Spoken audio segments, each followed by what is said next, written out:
تسجيل خاص لموقع صوت المسيح الحر مع بولس زكي مراسل قناه الطريق والناشط القبطي. استاذ بولس، الاول الحمد لله على سلامتك. الله يسلمك. يمكن الحاله اللي فيها بولس دلوقتي احسن بكتير من وضع من كان يومين فاتوا. الاحداث واللي حصل لبولس في ميدان التحرير كان في منتهى الصعوبه.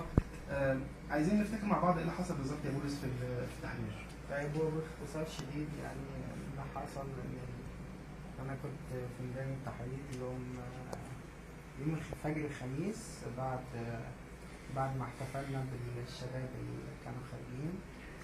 بعد كده حصلت الاحداث بتاعت عبودي امام مجلس الوزراء. بعد كده انا روحت البيت وقلت اريح شويه واجي الصبح. ده كان يوم الخميس. قلت اروح واجي تاني يوم اصور برضه عشان الرساله توصل تاني. جيت يوم الجمعه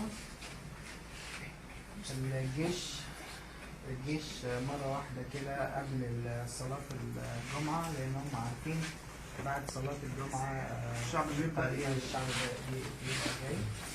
فقرروا إن هو قبل صلاة الجمعة إن يعني يعملوا مشاكل مع الناس اللي هناك، فبدأوا يعتدوا على الناس هناك كلها عاطل في باطن.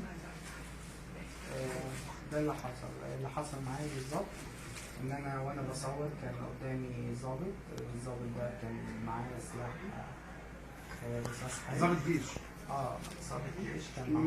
مش فاكر هو جيش ولا شرطه عسكريه ولا فوق ايه ولا كان لابس حاجه حمراء فوق. ده شرطه عسكريه. فكان معايا سلاح حي، كان بيضرب على حد. فانا شفت اللقطتين اثناء التصوير. ظبطت الضابط هو بيمشي، وبعد كده عملت كده لقيت الولد وقع. فالظابط بيبص عليه كده فلقاني قدامي تصوير يعني بصور. فأمر العساكر بتوعه هاتولي الكلب اللي هناك ده، مش عايز أشوفه. بس جالك كام عسكري؟ جالي الأول 6. طبعا بالخرزانات السوداء الثقيلة دي. يا ريت الخرزانة السوداء دي سهلة، لكن انت بتتضرب بالشومة بتاعت الصعيد. الخرزانة دي كبيرة دي. انا بصراحه قلت ان انا يعني هو هيبقى اخر يوم ليا، فما فرقتش معايا. وكان وانا بتضرب كنت بصراحه بقعد اقرا بين اللازم كده عشان اقول يا رب، يعني لو انت شايف ان رسالتي هتخلص هنا يعني خلاص انا جاهز. انا كنت شايف كده لان انا شاب عادي وعندي رساله جوايا غير اللي انا مراسل لقناه الطريق. عندي رسالة إن إزاي أنا أبقى يعني بحب مصر وإزاي أربط المسيح بمع إحنا من يوم ما اتعرفنا عليك يا بولس أنت جواك الشعور اللي دايما تجاه القضية القبطية أو تجاه مصر، شعور دايما أمين جدا إن دي بلدك ودي قضيتك. مش أول مرة تخش في معارك، يمكن هي كانت الأصعب، بس يعني قبل كده في مواجهتك مع السلفيين وقبل كده في مواجهتك مع جيش ومع أمن مركزي قريت الموقف كتير. بس الموقف ده طلعت منه بنتيجة إيه؟ أنا بصراحة يعني جات لي رسالات كتير قوي إن أنا يعني ما أصورش وأسمع كلام ربنا، لكن أنا ما سمعتش كلام ربنا. فكان لازم يعني في العصاية اللي بتقدم دي كانت عصاية بسيطة. ده الحاجة التانية إن أنا شايف الناس التانية شافتني لأن هي فعلا أخذت رسالة إن أي حد هو صاحب البلد، هو مصري، يعني مش بتفرق معاه زي الشاب اللي حمل بنت متحجبة. حاجات حنة أشعية. فده كان شعور حلو قوي لما سمعت النهارده. يعني حسيت إن فعلا ربنا بيحط ناس زي كده في أحداث زي كده عشان يوصلوا لناس تانية رسالة تانية. على فكرة كان ليك أنت دور شبيه زي ما عمل إيهاب مع مراسلة قناة سي تي في لو تفتكر في أحداث التحرير في الصيف. كنت أنت أعتقد في شهر 6 كنت أنت برضه قمت بحماية مريان عبده اللي هي مراسلة سي تي في، وقدرت إن أنت تخلصها من طبعا ما قدرتش قوي يعني، بس أنا كنت متواجد بحاول أحميها بس أنا معرفتش. كان الضابط هو الإصابات بالظبط يا بولس. معلش أنت يعني هو بولس جسمه كله ما خلصش من ضرب العسكر.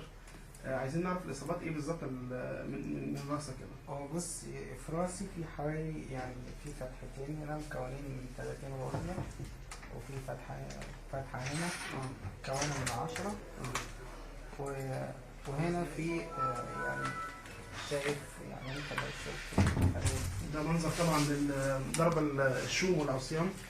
ده غير ظهره من ورا، ممكن نشوف كده مع بعض يعني على مهلك على مهلك. ده ظهره طبعا، ده دلوقتي بعد 4 أيام من الحادثه، يعني اكيد يوميها كان المنظر ابشع من كده. تجلط دموي في اجزاء كتير جدا من جسمه من ضرب العصيان والشوم، بس وبرده بطنه وبقيه جسمه ما خلصش طبعا هو كل جسم كده، فكان عامل لي شلل تام طبعا. يعني مجرد ما الاستاذ زيف عرف بعت لي مراسلين قناه الطريق. هاي المجموعه بتاعت مراسلين قناه الطريق موجودين معانا، ما سابوش بولس اخوهم في فريق العمل، ويعني بلا ادنى شك هم كلهم وبينهم وبين بولس محبه كبيره، واحنا اكيد بنقدم لهم الشكر على محبتهم ديت. الغرز اللي انت خدتها في راسك ديت 30 و10 باضافه الكدمات اللي موجوده ناحيه العين والودن يعني. بس انا بس عايز اقول حاجه بالنسبه الحاجه الفتحات اللي في مخي دي. يعني انا الحمد لله اشكر ربنا أنا بتكلم كويس قوي، وشايف النهارده يعني احسن من اللي فاتت.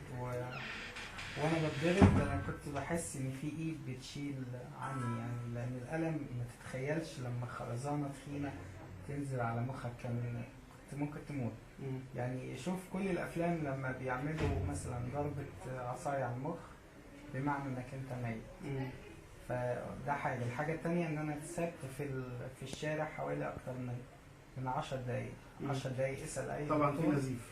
اسال اي دكتور لما يبقى في 3 فتحات، والجمجمه دي اكتر فتحات بتبقى فيها تجمع دموي، فكان لازم ان انا ابقى ميت. لا بعد الشر عنك. فربنا يعني انقذني، وهو اللي نجاني وبعت لي يعني ناس ودوني المستشفى، والحمد لله نشكر ربنا كويس. طيب دراعك برضه في اصابه دراعي في كسر كسر بسيط في الصباع الصغير. طيب ورجلك فيها؟ رجلي فيها كانت كمادات صعبة قوي زي رجل الشمال. زي الحاجات دي، بس مقصرة. لا خلاص يعني فاهم، هي صعبة قوي كان، بس يعني بدأت تتحسن واحدة بواحدة بالعلاج يعني. طيب في حاجة تانية ولا يعني؟ لا تمام كده، دي كل ده اللي ظاهر يعني، الباقي اللي هو الضرب في الجسم كله ده يعني كلها حاجات زي كده.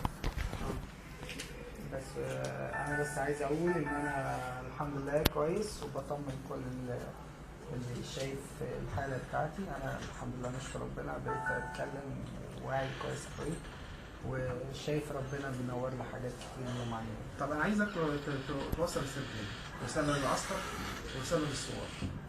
بص، هو اولا رساله للعسكر، يعني العسكر هو كده يعني انت مش قدامك كتير. يعني احنا لو رجعت يعني تخيل، هو بعد الثورة مين أول واحد اعتدى على الأقباط؟ هو كان العسكر.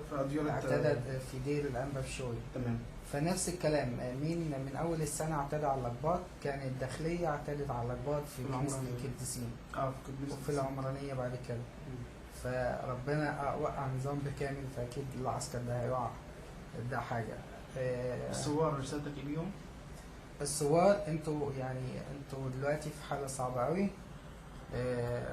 مصر يعني انتوا لازم تحافظوا عليها اكتر من كده، ولازم تشغلوا دماغكم اكتر ما تشغلوا الاعمال اللي انتوا بتعملوها. طب هو واضح جدا ان بولس مش من البلطجيه، مش من قطاع الطرق، مش من العطليه اللي بيحكي عنهم الجيش في التلفزيون. هو شخصيه محترمه جدا، واضح من كلامه ان هو ابن ربنا، وبيشتغل في قناه طريق، واسلوبه وطريقته وامانته في عمله هو اللي وصله لكده. للعسكر راجعوا نفسكم، وللثوار كملوا. بولس شخصيه يمكن يحتذى بيها، ومثال قوي جدا لكل مش قبطي بس كل مصري بيحافظ على حريته. نشكرك اخيرا يا بولس، ومش هنقدر نطول عليك عشان برضه انت لسه يعني تتعافى. وكل مشاهدين مواقع صوت المسيح الحر بيطلبوا لبولس الشفاء من ايد رب المجد يسوع المسيح. شكرا ليك، وشكرا لموقع صوت المسيح الحر.